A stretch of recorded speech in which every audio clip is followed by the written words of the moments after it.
தமிழ்நாட்டுல திண்டுக்கல் மாவட்டத்தில் சக்கரகிரி மலை அடிவாரத்தில் ஒரு ஆன்மீக அதிசய கிராமம் இருக்குங்க. இந்த கிராமத்துல தான் தேவர்கள் ரகசியமாக தங்கியிருந்தார்கள்னு சொன்னா உங்களால நம்ப முடியுதா?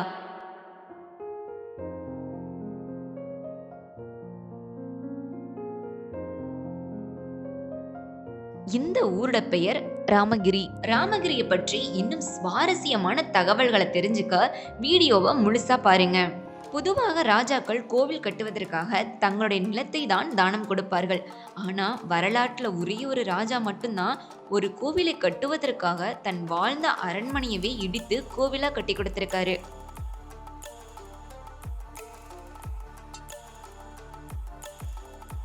கிபி 1452ஆம் ஆண்டு இந்த பகுதியை ஆண்ட மன்னர் புலிக்குத்தி சாமயநாயக்கர். அவர் ஆசையா வளர்த்தின கிளி திடீர்னு ஒரு நாள் காணாம போயிருச்சு. அதை தேடி மன்னரும் வீரர்களும் சக்கரகிரி மலை அடிவாரத்திற்கு வந்திருக்காங்க. அங்க ஒரு முகடுக்கு மேல அமர்ந்து அந்த கிளி மனித குரலில் ராமா ராமா அப்படின்னு முழக்கமிட்டு அங்கேயே உயிரை விட்டுருச்சு. கிரி அப்படின்னா மலைன்னு பொருள்ங்க. ராமா ராமா அப்படின்னு முழக்கமிட்டு கிளியோட உயிர் பிரிந்தனால இந்த ஊருக்கு ராமகிரி அப்படின்னு பெயர் வச்சிருக்காங்க.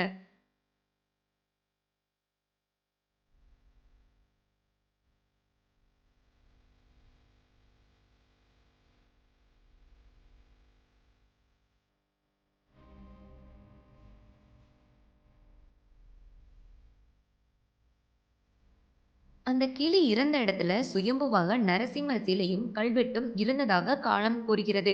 அந்த கல்வெட்டில் இருந்த வாக்கியங்களை படித்த மன்னர் உறைந்து போனார். ஏன்னா எதிர்காலத்துல சாமை நாயக்கன் என்பவன் இங்கு கோவில் கட்டுவான் அப்படின்னு அந்த கல்வெட்டுல எழுதியிருந்ததாம். அந்த தெய்வ வாக்கை நிறைவேற்ற மன்னர் எடுத்த முடிவுதான் வரலாற்றில் மிகப்பெரிய தியாகம். கோவில் கட்ட போதிய கற்கள் இல்லாதனால தான் வாழ்ந்த அரண்மனையை இடித்து நரசிம்மருக்கு கோவில் கட்டியிருக்காரு. தான் அரண்மனை போனாலும் பரவாயில்ல, இறைவனின் கோவில் எழும்ப வேண்டும் என்று அந்த ராஜாவின் பக்தி தான் இன்று ராமகிரியாக நிற்கிறது.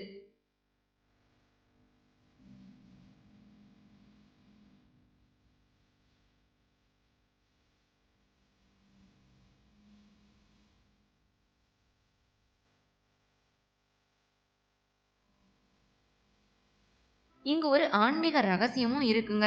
திரேதா யுகத்தில் நரசிம்ம அவதாரம் முடிந்த பின் தன் கோபம் தணிந்து ஸ்ரீதேவி மற்றும் பூதேவியை மணக்க தேர்ந்தெடுத்த இடம்தான் ராமகிரி.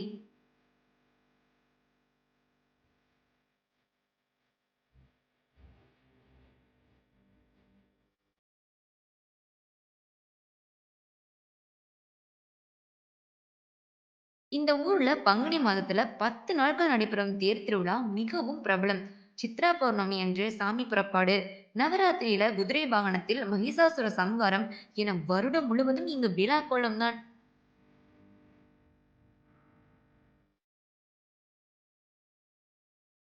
ம்.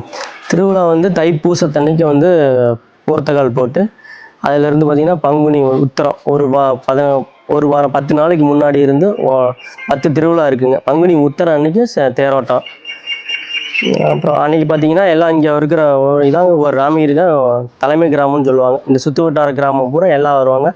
மக்கள் வந்து அதிகப்படியாக கூடி அன்னைக்கு வந்து சிறப்பாக இருக்கும் தேர் திருவிழா. 10 நாளும் வந்து ஒவ்வொரு மண்டக பிடிதாரங்களும் வந்து சிறப்பாக நல்லா பண்ணுவாங்க. நைட்டு வந்து ஒரு 12 மணிக்கு அளவுக்கு ஒவ்வொரு வாகனங்களில் சாமி வந்து திருவதி உலா வரும்.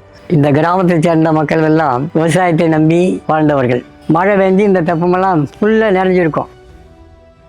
வந்து தச்சு வேலை, ஆசாரி, எல்லா தொழிலுமே இங்கே இருக்குங்க. எல்லா தொழில்காரங்களும் இருக்காங்க. இங்கே வந்து எல்லா இனமும் இருக்குது. எல்லா தொழிலுமே இங்கே இருக்குது. ஆயிரம். அப்புறம் கிராம வாழ்க்கைனா வந்து இங்கேருந்து எக்ஸ்போர்ட்டுக்கு போகிறாங்க. இங்கேருந்து வெளியில் போகிறாங்க. அவ்வளோதான் தொழில், வேறு ஒன்றும். மற்றபடி இங்கே வந்து எல்லாமே இருக்குது. இங்கே தொழில் எல்லாமே இருக்குது. எல்லாம் நல்லா பார்க்குறாங்க. அருகில் உள்ள ஒரு சின்ன டேம், அதாவது சின்ன டேம்னா பெரிய இது கிடையாது, ஒரு நீர் தடுப்பு. அது முன்னே வந்து அதை என்னென்னா அதை தேங்கினோம்னா இந்த ஊரும் பயன்படுன்னு நினச்சாங்க.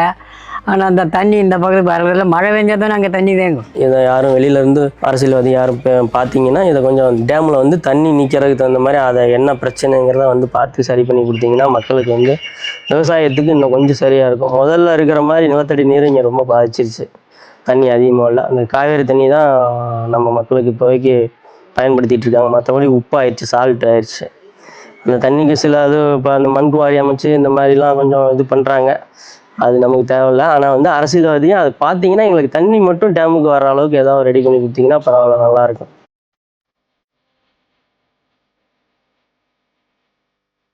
ஒரு அவதாரத்தில் திருக்கல்யாணம் நடக்கிறது ஒரு மரம். அந்த திருக்கல்யாணமானது இந்த ஊரில் நடந்ததால் கல்யாண நரசிங்க பெருமாள் என்று பெயர் பெற்றது.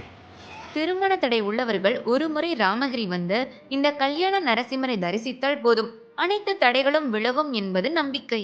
ராமகிரியில ஆன்மீகம் அப்படிங்கிறது ஒரு மதத்துக்குள்ள இல்லைங்க. பெருமாள் கோவிலுக்கு உள்ள அருகில் தொன்மையான தேவாலயம் ஒன்று இருக்கு. ஒரு பக்கம் நரசிம்மரோட கோவில் மணியோசை, மறுபக்கம் மாதா கோவிலின் பிரார்த்தனை. இப்படி இரண்டு நம்பிக்கைகளும் ஒரே மண்ணில் இணக்கமாக வாழ்வதுதான் ராமகிரியின் உண்மையான அழகு. இந்த ராமகிரியில அணை ஒண்ணு இருக்கு. இது வெறும் அணை மட்டும் இல்லங்க. 1000 ஆண்டுகளுக்கு முன்னாடியே மழை நீரை ஒரு சொட்டு கூட வீணாக்காம, மழையில இருந்து விவசாய நிலங்களுக்கு எப்படி கொண்டு செல்வது அப்படின்னு திட்டமிடப்பட்டு கட்டப்பட்ட ஒரு அணை.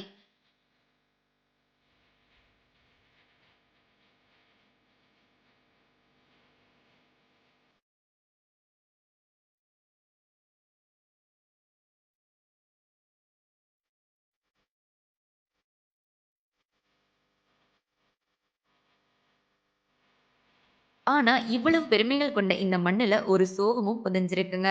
சுமார் 800 ஆண்டுகளுக்கு முன்பு இங்க ஒரு சிவன் கோயில் இருந்திருக்கு. காலப்போக்கில் சிதிலமடைந்து வெறும் கற்களாக மட்டுமே இன்று காட்சியளிக்கிறது.